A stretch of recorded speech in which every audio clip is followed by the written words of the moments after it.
Steve jobs. আপনি হয়তো নামটা অনেকবার শুনেছেন। আপনি কি জানেন তার পিছনের গল্প? যদি আপনি না জেনে থাকেন, তাহলে আমি আপনাকে জানাবো। মাথায় যত চিন্তা আছে তা এখন ঝেড়ে ফেলুন আর ভিডিওতে মনোযোগ দিন। স্টিভ জবস তার কেরিয়ারে যা যা শিখেছেন তা যদি আমি আপনাকে আজকে সংক্ষেপে শিখিয়ে দিই, তাহলে কেমন হবে? চলুন শুরু করি আজকের রোমাঞ্চকর দুনিয়া। ২০০৫ সালে স্ট্যানফোর্ড বিশ্ববিদ্যালয়ের বক্তব্য দিয়েছিলেন। জীবনের সবচেয়ে বড় লার্নিংকে ১৫ মিনিটে বলেছিলেন, সেটাও ৩টা গল্পের মাধ্যমে।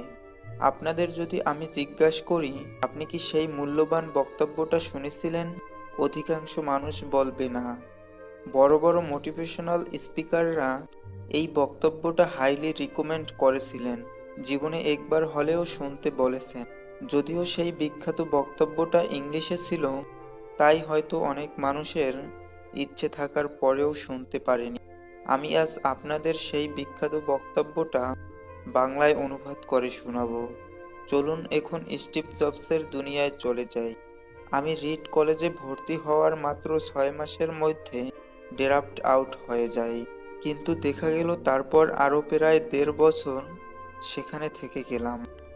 সবকিছু ছেড়ে ছুড়ে চলে আসবার আগে প্রশ্ন হচ্ছে, এত স্বাদের একটা কলেজ থেকে কেন ড্রপড আউট হলাম আমি? এই গল্পের শুরু আসলে আমার জন্মের আগে। আমার মা ছিলেন কলেজ পড়ুয়া কম বয়সী একটি মেয়ে। আমাকে লালন পালন করার মতো অবস্থা তার ছিল না। তিনি ঠিক করলেন আমাকে কারো কাছে দত্তক দিয়ে দেবেন। মায়ের খুব ইচ্ছে ছিল আমার দত্তক পরিবার হবে উচ্চশিক্ষিত, কমপক্ষে কলেজ গ্রাজুয়েট। এক আইনজীবী পরিবারের সাথে কথা হলো আমার দত্তক নেওয়ার। সমস্যা বাঁধল ঠিক আমার জন্মের সময়। শেষ মুহূর্তে সেই দম্পতি ভেবে দেখলেন তারা আসলে একটা কন্যা শিশু চান। তখন ওয়েটিং লিস্ট থেকে ফোন গেল আরেক দম্পতির কাছে। এভাবেই আমার নতুন বাবা মায়ের কোলে চলে গেলাম আমি। কিন্তু আমার মা কিভাবে যেন খবর পেয়ে গেলেন এই নতুন বাবা মা কেউই আসলে কলেজে পড়েনি। মা তো রেগে কায়, তাকে বহু কষ্টে ঠান্ডা করা গেল এই শর্তে যে একদিন আমাকে অবশ্যই কলেজে পাঠানো হবে। আমার নতুন বাবা মা তাদের কথা রাখলেন। সেই দিনের সেই ছোট্ট আমি ১৭ বছর পর সত্যি সত্যি কলেজে পা রাখলাম। কিন্তু বোকার মতো একটা কলেজ বেছে নিলাম যে বেচারি বাবা মার সারা জীবনের সঞ্চয় জলের মতো খরচ হতে লাগলো আমার পিছনে। আমি যে আসলে জীবনে কি করতে চাই সেটাই ভেবে পাচ্ছি না। হঠাৎ করে সিদ্ধান্ত নিলাম ড্রাফট আউট হয়ে যাই। ঠান্ডা মাথায় ভাবতে গেলে নিজেকে বেকুব মনে হওয়ার কথা, কিন্তু আমার কেন জানি অনুভব হলো একদম ঠিক কাজ করেছি। যেহেতু আমি আর ছাত্র না, সুতরাং কোনো রুম পেলাম না। সারাদিন দৌড়াদৌড়ি করে রাতে বন্ধুদের রুমের মেঝের মধ্যে মরার মতন ঘুমাই। পকেটে কোনো পয়সা নাই, কাউকে কিছু বলতেও পারি না লজ্জায়। খিদায় চোখে অন্ধকার দেখি। ক্যানের বোতল কুড়িয়ে ফেরত দিলে ৫ সেন্ট করে দেয়। আমি এই কাজ করে খাওয়ার খরচ জোটাতাম। মজার ব্যাপার হলো এত দুঃখ কষ্টের মাঝেও আমার কোনো আফসোস ছিল না। কলেজে হঠাৎ একবার ক্যালিগ্রাফি কোর্স চালু হলো। অসম্ভব সুন্দর ক্যালিগ্রাফি দিয়ে সাজানো। আমি বড় মুগ্ধ হলাম দেখে। যেহেতু কোনো কাজ নেই, ভর্তি হলাম ক্যালিগ্রাফি কোর্সে। সারাদিন এটা নিয়ে পড়ে থাকি। এই তুচ্ছ ক্যালিগ্রাফি কোর্স আমার জীবনে কোনো কাজে লাগার কথা না, যদি না আমি পোস্টারের লেখালেখির কাজ করে জীবন চালানোর কথা ভাবি। কিন্তু বছর ১০ পর একটা দারুণ ব্যাপার ঘটল।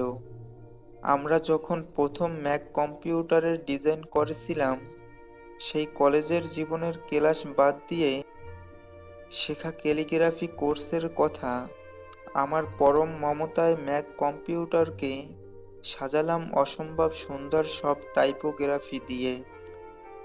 একবার ভেবে দেখুন তো, আমি যদি সেদিন ড্রাফট আউট হয়ে এই ক্যালিগ্রাফি না শিখতাম, তাহলে ম্যাক কম্পিউটারের আগের ডিজাইনই থেকে যেত। আর উইন্ডোজও যেহেতু আমাদের ডিজাইন চোখ বুজে মেরে দিয়েছে, সুতরাং বলাই যায় সেই দিনের সেই পাগলামিটা না করলে আজ পৃথিবীর কোথাও কম্পিউটারে এমন মন জুড়ানো টাইপোগ্রাফি হয়তো থাকতো না। আমি যখন ক্যালিগ্রাফি শিখলাম, তখন কি জানতাম আমার এই জ্ঞান একদিন পৃথিবী বদলে দেবে। এটাই হচ্ছে জীবনের আনন্দ। মনে হতে পারে এসব করে কি হবে, কিন্তু 10 বছর পর যখন স্মৃতির পাতা উল্টাবে, তখন দেখবে এই টুকরো টুকরো পরিশ্রমগুলো কি সুন্দর এক সুতোয় বাঁধুনি হয়েছে তোমার জীবনে। সুতরাং তুমি যাই কিছু করো না কেন, বিশ্বাস রেখো সবসময় নিজের উপর।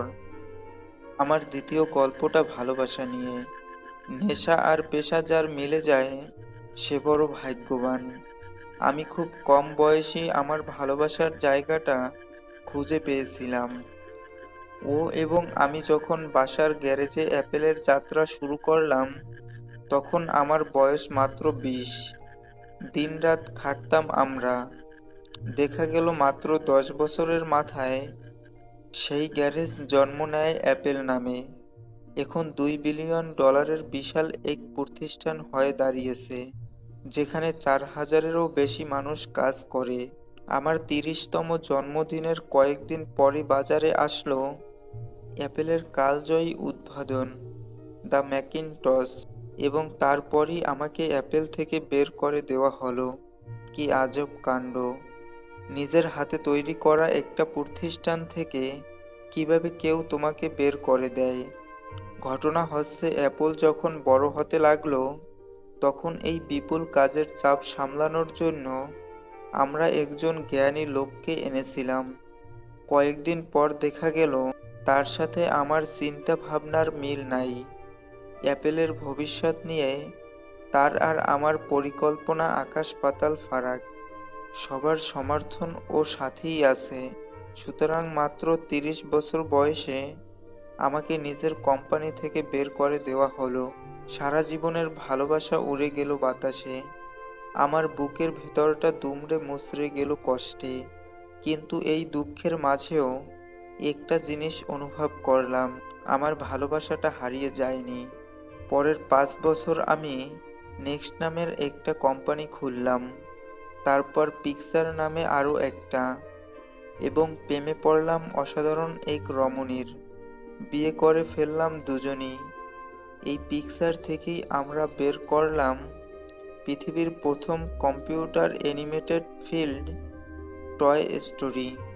এখন তো পিকচার পৃথিবীর সবচেয়ে সফল অ্যানিমেশন স্টুডিও।